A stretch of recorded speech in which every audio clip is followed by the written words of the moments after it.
Welcome back, viewers. You're watching WION World is One. This is World DNA, the show that gets you ahead of the rest. I'm Shivan Chandna. And I'm Samiksha Srivastava. On the show today, the White House has admitted that a US admiral acting under the authority of Secretary Hegseth directed a second strike on a suspected drug boat near Venezuela, and that is on September 2nd. The White House has defended the legality of the attack, but lawmakers from both the sides have pledged to investigate the strike. We'll get you the details on that on the show today.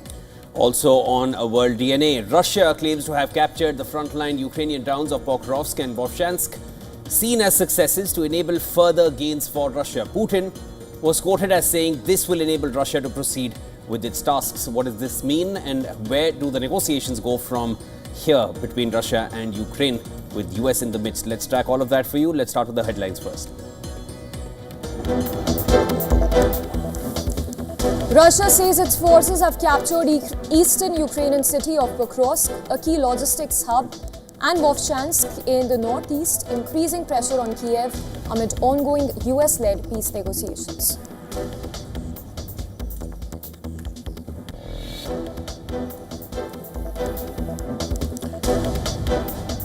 White House confirms that Admiral Frank Bradley, under Defense Secretary Hegseth's authority, ordered a follow-up strike on survivors of an earlier attack on a suspected Venezuelan drug smuggling boat.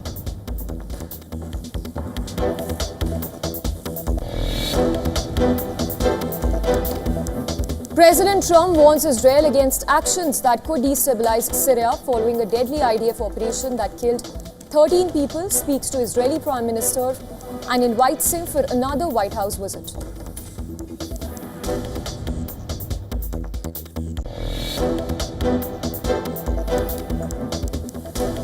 White House says President Trump will host leaders of Rwanda and Democratic Republic of Congo in Washington on Thursday to sign a new US-brokered peace and economic deal following the collapse of a previous deal.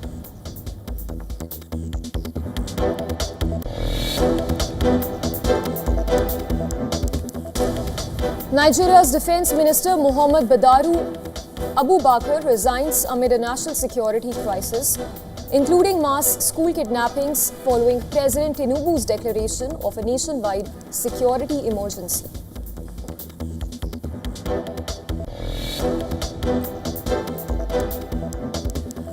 Early results in Honduras presidential election show businessman Nasri Asfura, backed by President Trump, narrowly leading rival Salvador Nasrallah by 515 votes. A technical tie, reports Electoral Authority.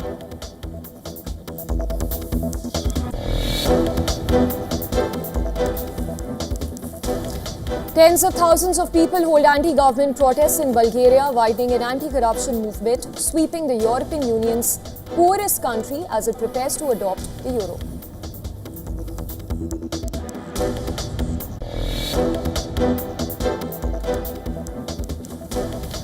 Toll in deadly flooding and landslides across parts of Asia climbs past 1100 as hardest hit Sri Lanka and Indonesia deploy military personnel to help survivors. WHO sends rapid response teams and supplies.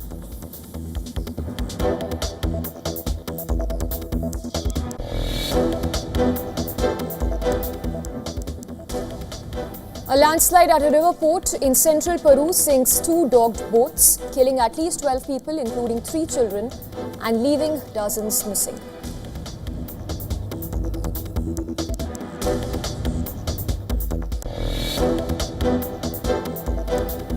US has slashed tariffs on South Korean imports, including cars, down to 15%, retroactive to November 1st, after Seoul pledged massive US investments.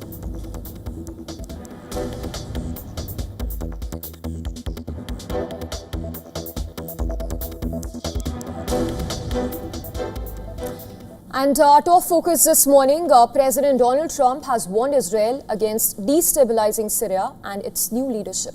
And this is days after a deadly operation by Israeli forces killed 13 people in the region. Shortly after Trump issued the warning, Netanyahu's office confirmed that the US president spoke to Israeli Prime Minister Netanyahu and invited him for another White House visit. In a post on his Truth Social platform, Trump said it's very important that Israel maintains a strong and true dialogue with Syria and that nothing takes place that will interfere with Syria's evolution into a prosperous state. Now, the US leader has been pushing for a security pact between Israel and Syria since President Ahmad al-Shara's Islamist coalition overthrew a long-time ruler Bashar al-Assad a year ago. And Trump said that he is very satisfied with Syria's performance under Shara, who made a historic visit to the White House just a few weeks ago. The US president insisted that Shara is working diligently to make sure good things happen and that both Syria and Israel will have a long and prosperous relationship. He also added that the United States is doing everything within its power to make sure that the government of Syria continues to do what was intended to rebuild the war-torn country. However, tensions have risen over hundreds of strikes by Israel on Syria, and in the deadliest so far, Israeli forces having killed as many as 13 people on Friday. In an operation in the southern village of Beit Jin is where all of this took place. Now, Syria called the Israeli operation a war crime, while Israel said that it targeted an Islamist group. The Israeli army said the targets of the Beit Jin operation were fighters from Jama Islamiyah, an Islamist group based in Lebanon and allied with Hamas. In fact, Israel has been defending its right to keep on striking militant groups in neighboring countries, and this despite the Gaza deal with Palestinian armed group Hamas and last year's ceasefire with Hezbollah in Lebanon.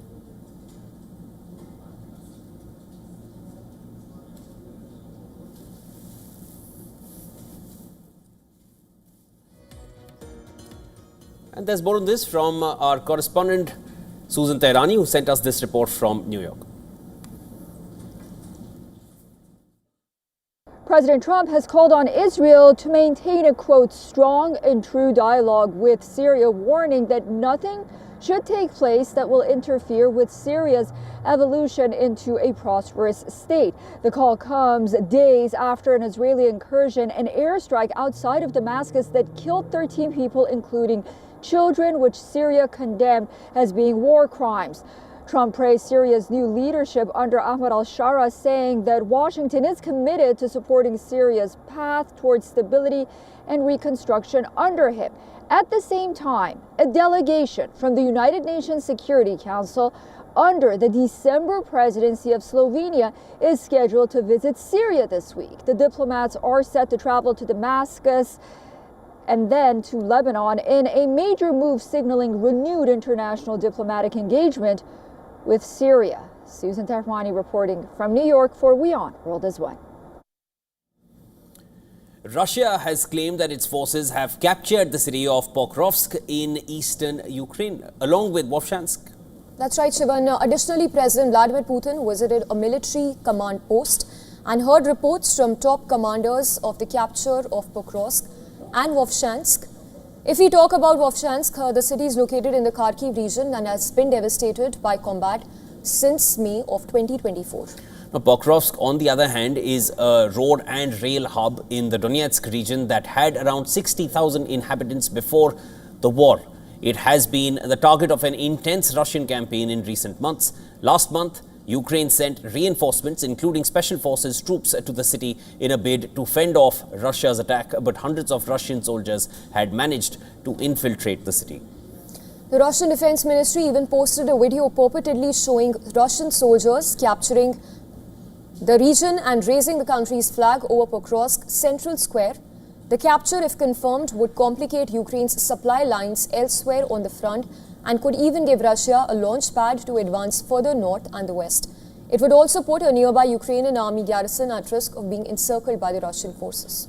An AFP analysis data from the US-based Institute for the Study of War, ISW, it shows that Russian army last month made its biggest advance in Ukraine since November of last year. Russia continues to demand that Ukraine gives up the areas of eastern Donbass region that it still holds, but Kiev maintains that it will never do so. President Volodymyr Zelensky said that the territorial issues these are the most difficult issues while speaking after meeting French President Emmanuel Macron in Paris. There, he also joined a call with European leaders, including those of UK, Germany, Poland and Italy. The Ukrainian president additionally said that he expects to discuss key issues with US counterpart as efforts to settle the war with Russia continues in full swing. US negotiators have shared their proposals with us and plan to present them to the Russian side. We are receiving full feedback, which I will review with our delegation tomorrow.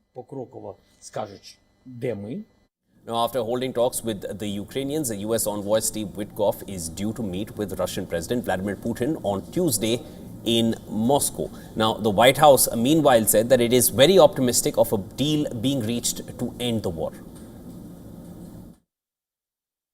That the president's entire team, including Special Envoy Witkoff and Secretary Rubio and the vice president and the president himself, Secretary Hegseth as well, have been working so hard on this effort, and they all really want to see this war come to an end.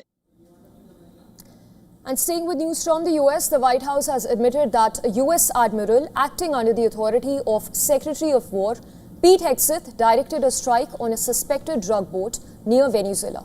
And this is where the military was reportedly ordered to conduct a second strike to kill the survivors left from the first strike. Now, the White House defended the legality of the attack, but lawmakers from both sides, they have vowed to investigate this strike. The reports of the follow-up attack on the survivors have triggered accusations of a possible war crime. But White House insisted that Admiral Frank Bradley, who currently leads US Special Operations Command, had acted legally and properly in ordering the second strike on the survivors. Listen to this. You said that the follow-up strike was lawful. What law is it that allows no survivors? The strike conducted on September 2nd was conducted in self-defense to protect Americans in vital United States interests. The strike was conducted in international waters and in accordance with the law of armed conflict. Did Admiral Bradley order that second strike because there were still survivors after the initial strike? Again, as I read for you, Admiral Bradley worked well within his authority and the law. He directed the engagement to ensure the boat was destroyed and the threat of narco-terrorists to the United States was completely eliminated. The Washington Post recently reported that it was Hegseth who had ordered a second attack to kill survivors clinging to the wreckage. Hegseth has denied the accuracy of the report. However, White House said that Hegseth had authorized Admiral Bradley to conduct these kinetic strikes. While Hegseth and White House have insisted that the strikes are legal, Pentagon's own law of war manual states that orders to fire upon the shipwreck would be clearly illegal. When pressed about what threat the survivors posed, Levitt urged the reporters to question the Department of War. Imminent threat would two survivors pose who were clinging presumably to the wreckage of that boat? Again, as I said, I think you guys are sort of not listening fully to the statement I've provided. Admiral Bradley worked well within his authority and the law, directing the engagement to ensure the boat was totally destroyed and the threat to the narco-terrorists, to the United States, was eliminated.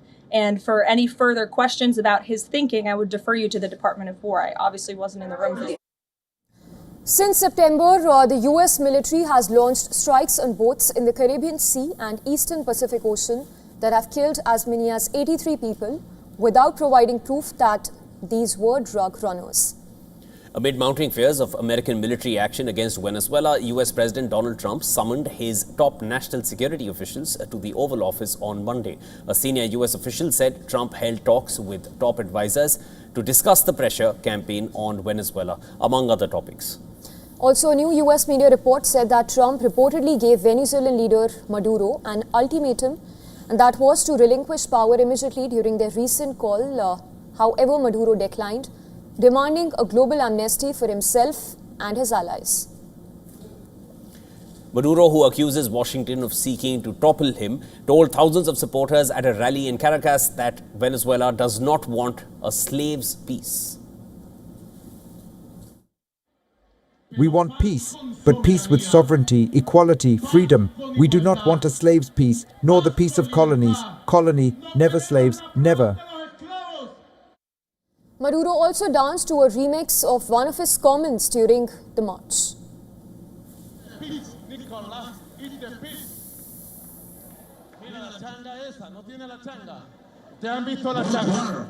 Peace, forever, forever, forever. This weird guy.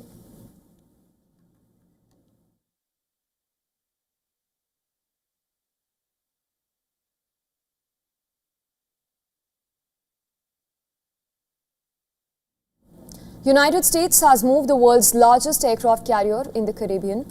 The US military aircraft are also active at the former Roosevelt Roads Naval Base in Puerto Rico. Video even showed US Marine Corps Harrier II jets taking off. President Trump has declared that the airspace above and around Venezuela should be considered completely closed without providing further details.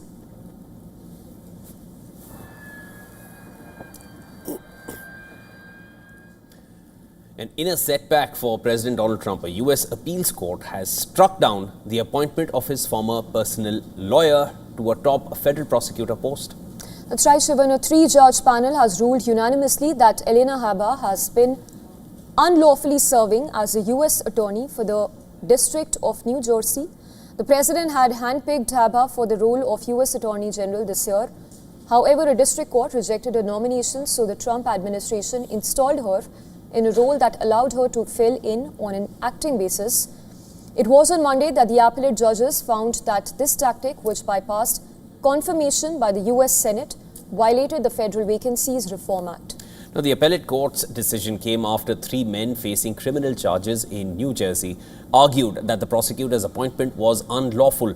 A federal judge ruled in their favor in August. That order had been on hold while the appeals court heard the case. The 41-year-old Haba first joined Trump's personal legal team in 2021 after reportedly meeting him at his golf club in New Jersey. She went on to represent Trump in his hush money trial in New York last year, when he was convicted on 34 counts of falsifying business records. Trump has filed an appeal against that very conviction.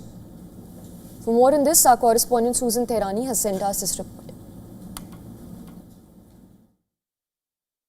A federal appeals court has unanimously ruled that Alina Habba, President Trump's former personal lawyer who had been serving as acting U.S. attorney for New Jersey, was unlawfully appointed to the role. Judges found that the administration kept her in office after her interim term expired without seeking Senate confirmation, violating long-standing federal appointment laws. The decision immediately disqualifies her and casts uncertainty over all the cases she oversaw, since defendants can now argue they were prosecuted by someone with no legal authority. It's a major ruling because it strikes at the core of how federal prosecutors are appointed and directly challenges the administration's broader effort to install loyalists through temporary appointments.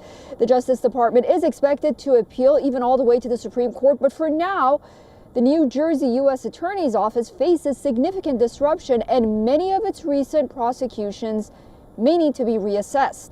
Susan Tehrani reporting from New York for WION World is One. Well, a rare moment of unity cuts through the storm clouds over West Asia, with Pope Leo the 14th prayed for peace in Lebanon and the region, with the joyful Lebanese welcoming the pontiff. Now, rain lashes Beirut, yet thousands gather, refusing to leave. Dancers perform barefoot on drenched pavements. These are images from Lebanon's Babda, where Pope Leo was greeted by cheering crowds. Traditional dancers performing the Lebanese folk dance Dabke on his way to the presidential palace.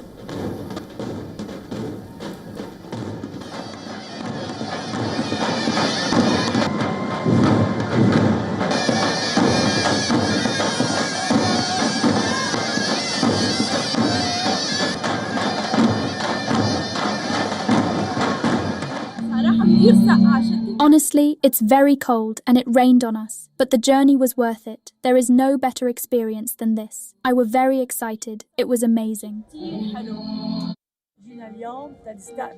We came today to welcome Pope Leo XIV with all our love. We had been waiting on the road since 5 in the morning because he deserves that. He honored us, and we must honor him.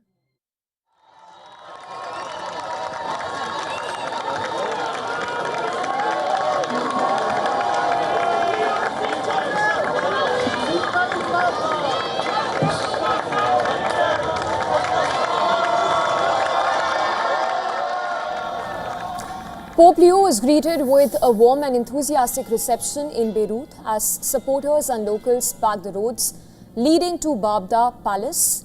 The event saw large crowds, which included Hezbollah supporters, coming out to witness the historic visit.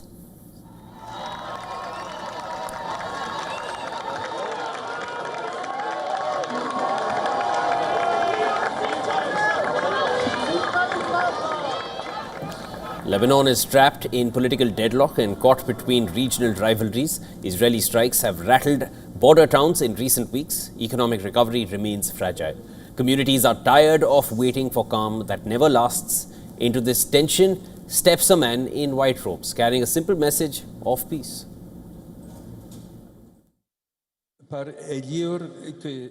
If we wish to build peace, we must anchor ourselves to heaven and, firmly set in that direction, let us love without being afraid of losing those things which pass away, and let us give without measure. Pope Leo calls on every Lebanese leader from parliament blocs to armed factions to choose dialogue, not confrontation. He says the country's diversity is not a burden but its strength, a model of coexistence the entire region desperately needs. His words land like steady waves, firm yet hopeful. The words brought much-needed smile to the faces of the Lebanese people.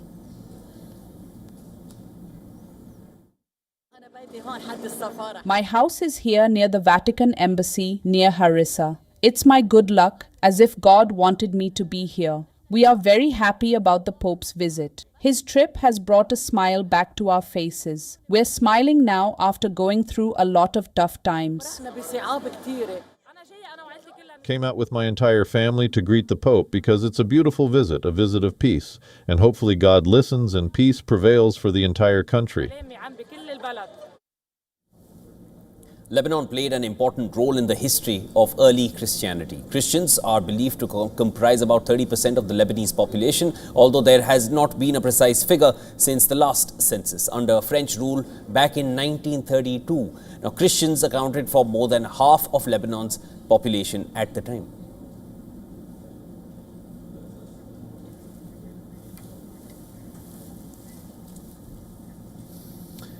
And artificial intelligence is already changing the world of work. That's right, Shivan. Millions of jobs face automation as tech rockets ahead. It's Elon Musk now who's dropped a bombshell, and while he's the working may be a thing of the past. Well, that's what he said. We may not need to work ever again. Is it a good news or is it ominous warning? Watch this next report for more. Take a look.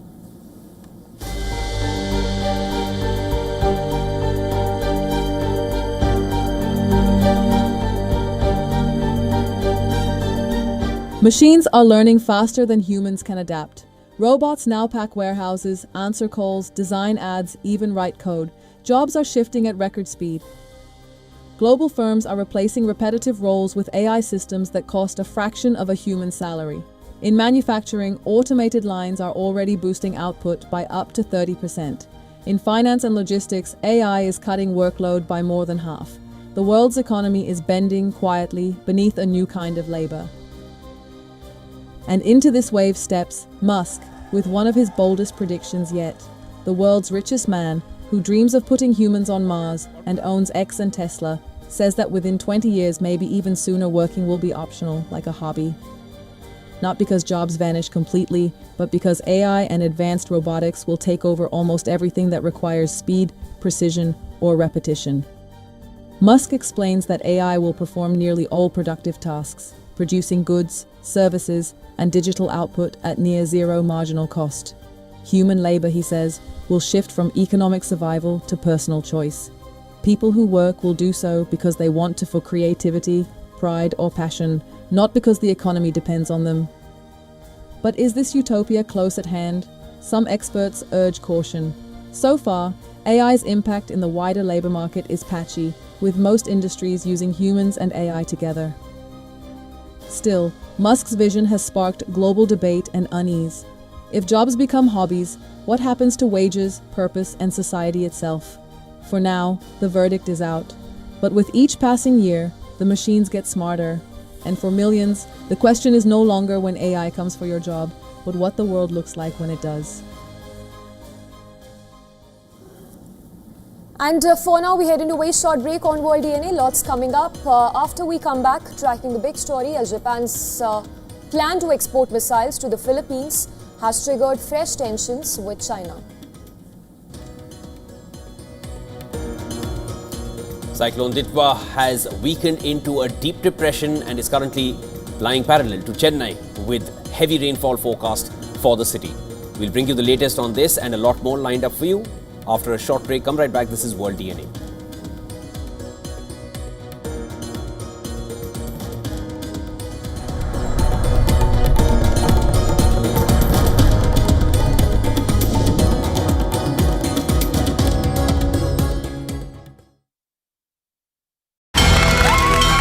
From the bustling trading floors of Wall Street to the vibrant exchanges of Asian stock markets, WION breaks it down for you to make sense of what's happening. As we reveal the key factors behind events, strategic battles, and the game-changing business decisions that shape the world. We bring you all of this and more on World Business Watch. Hi, my name is Ashok Khosla, and I chair a group of organizations called Development Alternatives, based here in India, but working all over the world. And for the last 45 years, I have been in one way or another associated with the kinds of things that WION has been now pursuing. I think it's a wonderful thing for a global channel to be looking at and pursuing, because there isn't enough awareness about all the things we have to do to make the world a livable place, not only for ourselves, but for our children and grandchildren.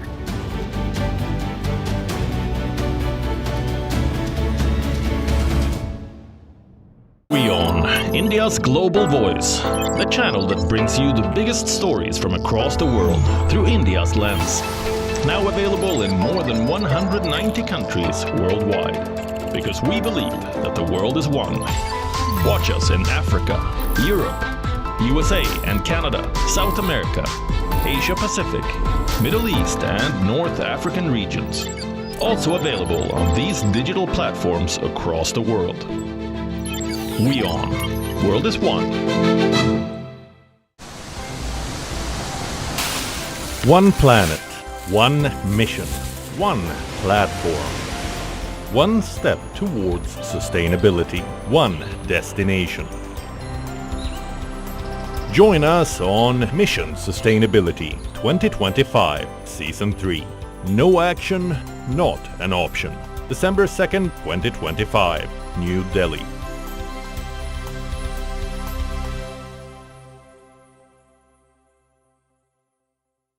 Rashtriya Swayamsevak Sangh. To some, it's an extreme ideology. To others, it's the very soul of India. To some, it's rebellion. To others, it's a principle of nation building. Coming soon to challenge perceptions in RSS centenary year, Kesariya at 100.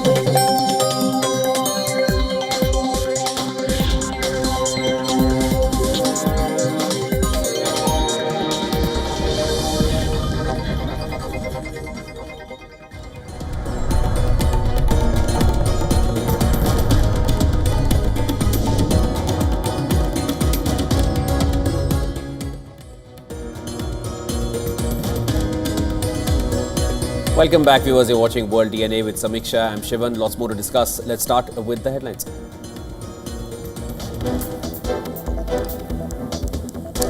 White House says it is very optimistic that a deal can be reached to end the Russia-Ukraine war as US envoy Steve Witkoff heads to Moscow for talks with President Vladimir Putin today.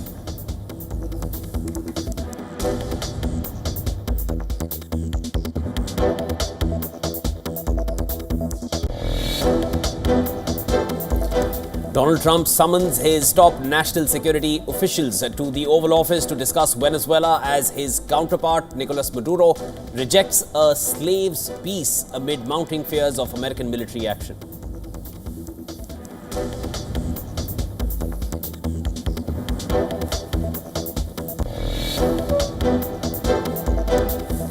President Trump warns Israel against actions that could destabilize Syria following a deadly IDF operation that killed 13 people, speaks to Israeli Prime Minister Netanyahu and invites him for another White House visit.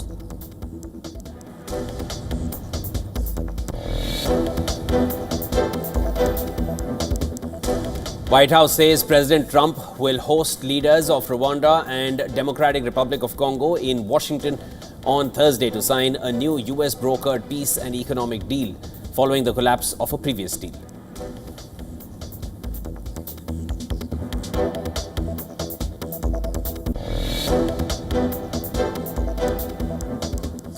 President Trump's doctor says that he has excellent cardiovascular health, cites an MRI taken during a surprise hospital visit that ignited fresh scrutiny over his medical condition.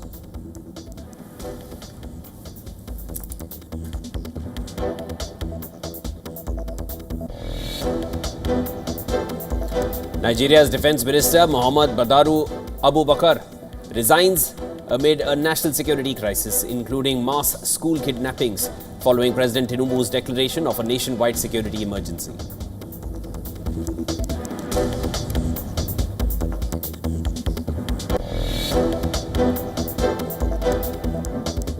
Tens of thousands of people hold anti-government protests in Bulgaria, widening an anti-corruption movement sweeping the European Union's poorest country as it prepares to adopt the euro.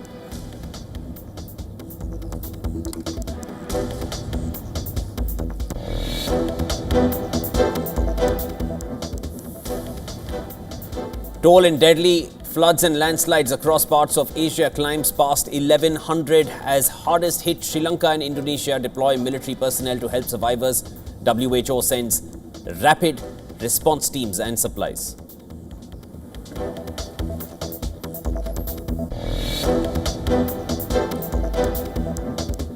A landslide at a river port in central Peru sinks 2 docked boats, killing at least 12 people, including 3 children, and leaving dozens missing.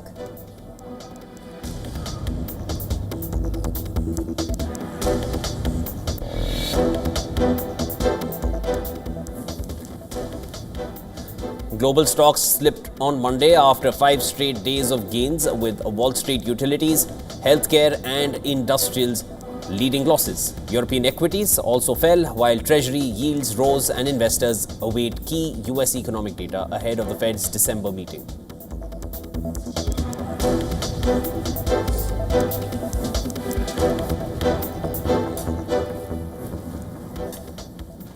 And a top story this hour coming in from Japan. The country's plan to export missiles to the Philippines has triggered fresh tensions with China.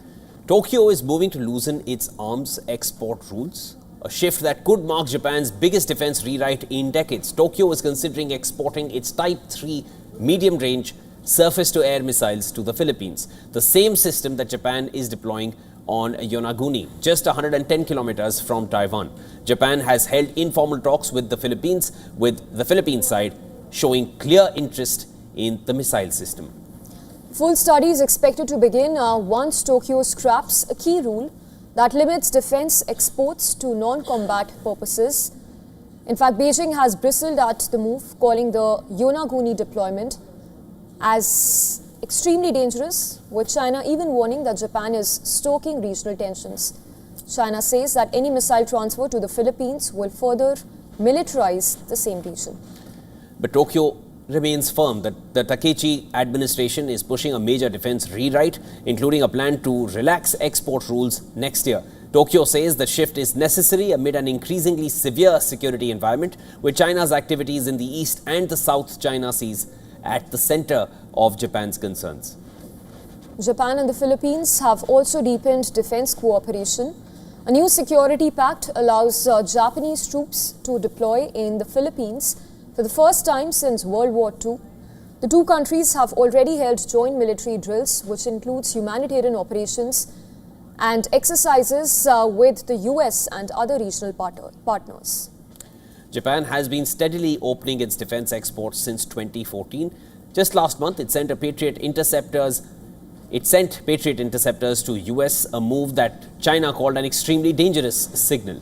Tokyo is now preparing for its most significant shift, with missile exports at the center of a new strategic calculation.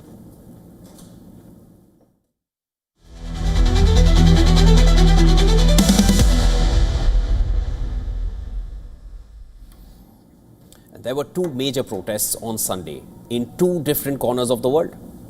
Thousands took to streets of both Madrid and Manila with a common thread that was corruption.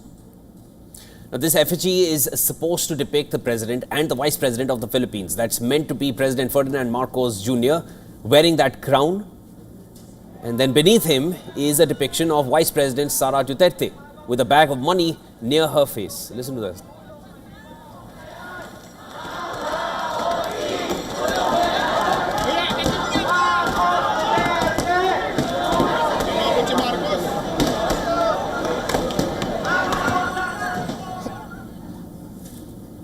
Both leaders are shown as being fused with crocodiles because crocodiles here symbolize corruption.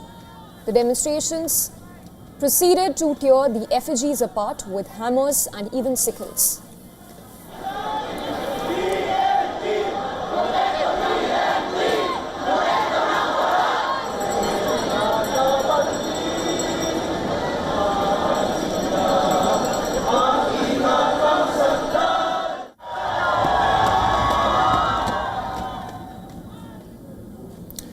The protest in Manila was organized by left-wing groups and even members of the Roman Catholic clergy. They were marching against the so-called ghost flood control project scam. In the month of July, President Marcos himself had raised alarms over irregularities in flood control projects. Reports say that almost 10,000 flood control projects are being investigated. They collectively cost about $9 billion. In fact, since the investigations began, allegations have been cast against key Marcos allies. And that even the president himself, lawmakers are said to have received millions in kickbacks from flood projects, or in some cases they budgeted for multi-million-dollar projects that didn't really even exist, and thus came the name ghost projects. Repeated floods in the Philippines this year led to the loss of hundreds of lives. That's right, Shivan. This has even led to widespread anger in the country that you just saw pouring out. Take a look.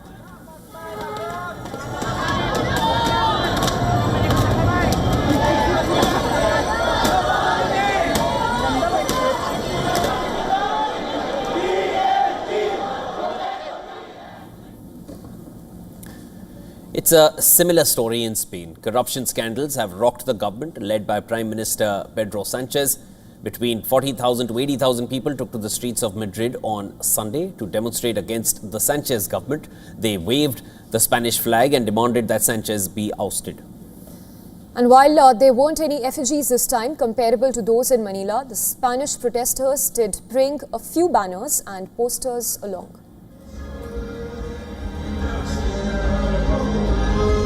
De una forma muy especial a todos aquellos que han venido de más lejos.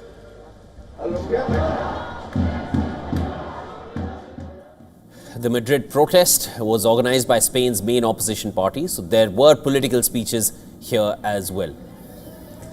The trigger for the Spanish protest was a court ruling from last Thursday. The former transport minister of Sanchez's government was sent to pre-trial detention without bail. He's accused of pocketing millions of euros during the COVID-19 pandemic. This allegedly because he rigged contracts for masks and other medical equipment during the pandemic years. Also, Spanish prosecutors are trying to get him sentenced to 24 years in prison for corruption charges. Now, the court order for the former minister's detention is what sparked the demonstration. It adds to the slew of cases against people close to Sanchez, most notably including the Prime Minister's own brother and his wife. They have been accused of peddling their influence and also embezzling state funds. Spain's opposition party says that the entire Sanchez government is tainted and that they are even calling for snap elections, but clearly thousands of Spaniards support this call.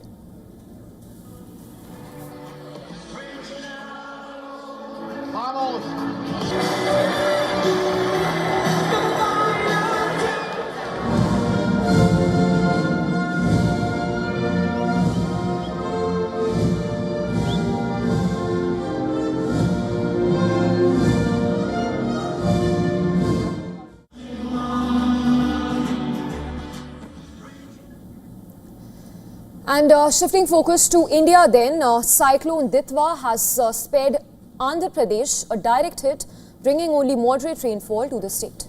Well, the cyclone weakened into a deep depression and is currently lying parallel to Chennai with heavy rainfall forecast for the city. In Andhra Pradesh, districts such as Nellore, Tirupati and Chittoor, they experienced moderate rainfall, with some areas receiving 2 to 3 centimeters of rain. There were no major damages and no casualties or injuries reported. The Indian Meteorological Department has further warned of isolated heavy rainfall in some districts only. In Tamil Nadu, heavy rain warning has also been issued in Chennai and Tiruvallur districts due to deep depression. In the past few days, several parts of the state have witnessed heavy downpour and 3 people have also died in rain-related incidents. Now, the impact of Cyclone Ditwa was more severe in Sri Lanka, resulting in widespread destruction and a significant loss of life. The floods and landslides killed at least 390 people and over 352 are missing. Officials have said that this is Sri Lanka's worst natural disaster since the 2004 tsunami. Indian Prime Minister Narendra Modi spoke to Sri Lankan President Dissanayake on Monday and assured that India will continue to assist Sri Lanka in rescue and relief operations. Amid extreme weather in several parts of Asia, Indonesia and Thailand have also been hit by a devastating flood and landslides. In Indonesia, the death toll has risen to 593, while over 470 are still reported missing. In Thailand, over 176 people have been killed as the country is witnessing one of the deadliest flood incidents in a decade.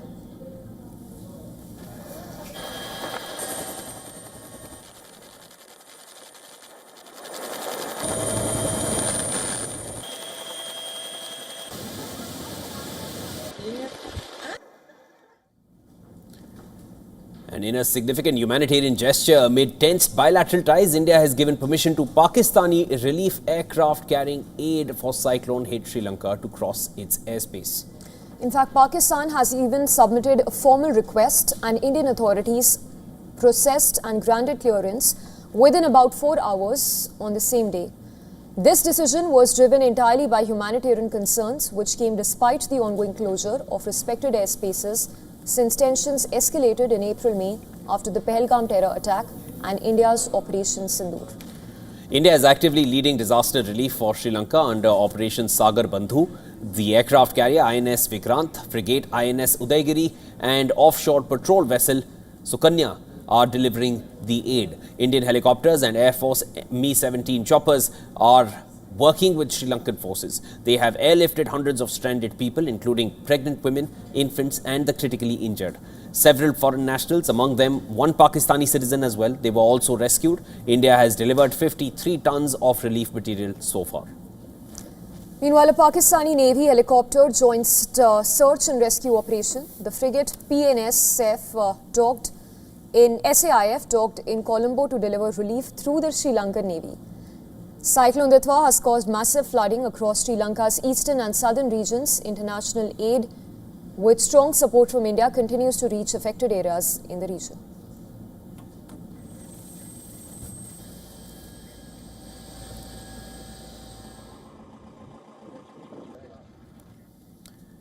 And this one's a heartwarming rescue. A local fisherman rushed to save a roe deer trapped on a dangerously slick frozen lake in Siberia. Unseasonably mild weather had turned the ice into a slippery trap, which left the exhausted animal unable to stand or escape. Take a look. Мне тоже страшно.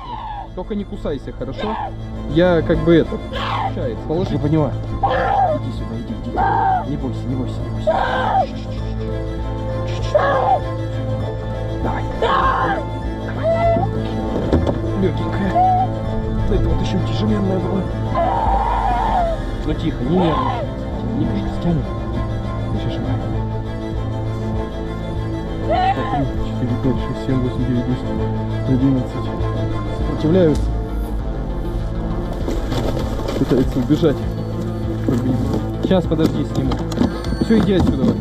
Что больше я тебя не видел. На льду. Ух! А вон еще одна.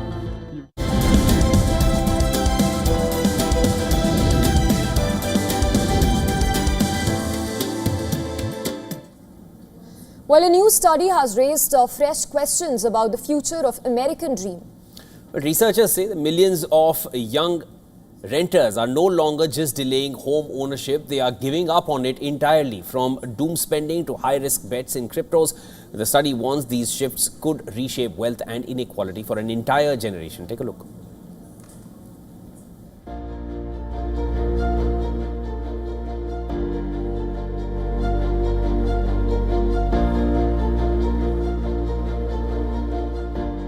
New research shows a growing share of young Americans are giving up on the dream of owning a home. A study from Northwestern University and University of Chicago says affordability has eroded so sharply that many renters no longer see ownership as achievable. The median home now costs nearly 6 times the median household income, up from 4.5 times a decade ago. As prices, insurance, and other costs rise, younger generations are not just delaying plans but abandoning them altogether. The study finds that belief in home ownership strongly shapes financial behavior. Renters who still hope to buy tend to save more, spend carefully, and work harder. But when ownership feels out of reach, behavior shifts. Millennials and Gen Z are increasingly doom spending on travel and lifestyle purchases, while saving for a down payment have collapsed. 2/3 of millennial renters now have zero savings. Research also links fading hope to lower work effort and to a rise in high-risk investing, including crypto, as frustrated renters search for faster wealth gains. Researchers warn that giving up on home ownership locks many families into long-term low-wealth trajectories. Renters who lose hope often remain hand-to-mouth for most of their lives, making it harder for future generations as well. And this comes amid broader signs of economic strain. A Harris poll shows even 6-figure earners are feeling squeezed. The study concludes that without targeted support for renters on the edge of ownership, wealth inequality may continue to deepen across generations. Business Bureau Report, WION World is One.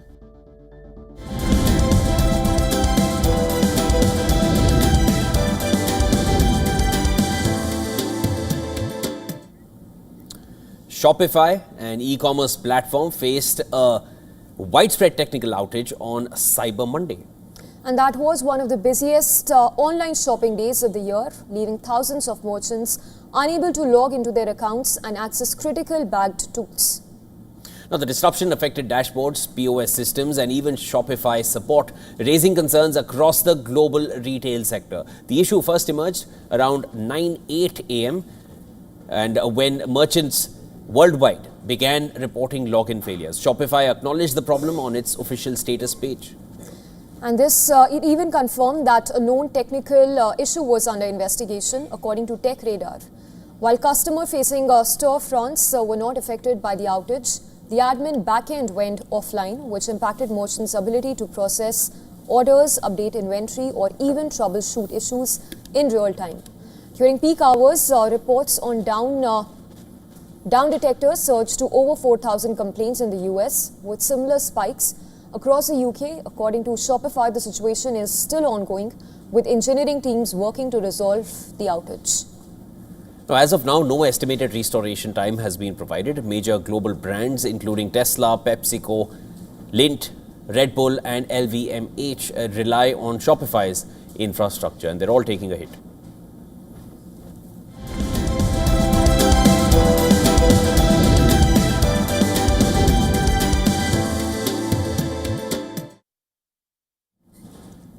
And from the world of sports, Red Bull have said that they sincerely regret the online abuse directed at Mercedes driver Kimi Antonelli following the Qatar Grand Prix. Antonelli received death threats after 2 Red Bull team members suggested he let Lando Norris overtake him towards the end of the race. In a statement, Red Bull said, and I quote here, "Comments made before the end of and immediately after the Qatar GP suggesting that Mercedes driver Kimi Antonelli had deliberately allowed Lando Norris to overtake him are clearly incorrect. Replay footage shows Antonelli momentarily losing control of his car, thus allowing Norris to pass him.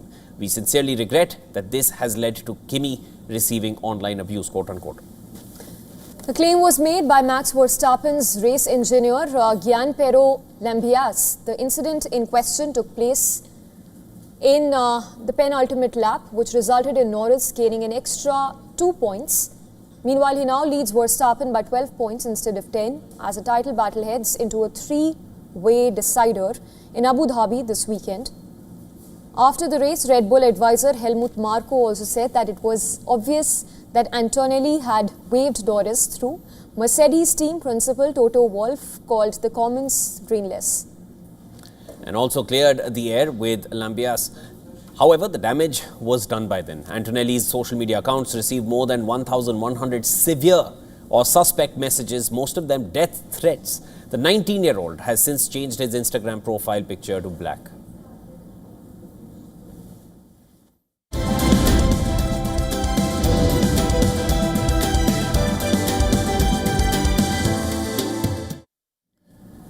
And London rolled out the red carpet as Paddington the musical opened to a roaring applause. And that brought the beloved bear's journey to the West End stage. More about this in our next story.